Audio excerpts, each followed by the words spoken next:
बिस्मिल्लाहिर्रहमानिर्रहीम। अस्सलाम वालेकुम दोस्तों। आज मैं आपको अपने बजीज़ पैरोट की सेकंड क्लच की ब्रीडिंग प्रोग्रेस दिखाऊंगा।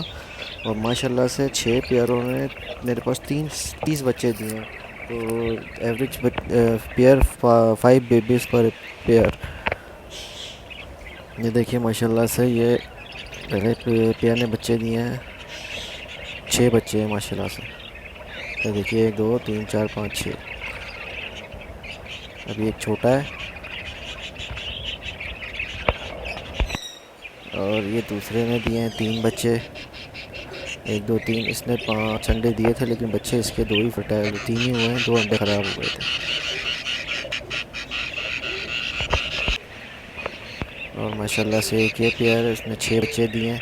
देखिए इसके 4 बच्चे तो तकरीबन कवर्ड हो गए, 2 ऐसे ही हैं, अभी छोटे हैं थोड़े से, लेकिन माशाल्लाह इसने 6 बच्चे दिए हैं। और इसने माशाल्लाह से इसने भी 6 बच्चे दिए हैं। देखिए एक छोटा है और 5 बच्चे बड़े हैं माशाल्लाह से। देखिए 1 2 3 4 5 6 और एक छड़ा वाला छोटा है।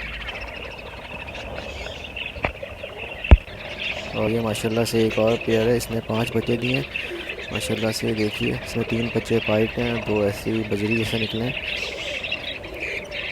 अगर मेरी वीडियो आपको पसंद आई तो प्लीज़ मेरे चैनल को सब्सक्राइब कीजिए। Thank you.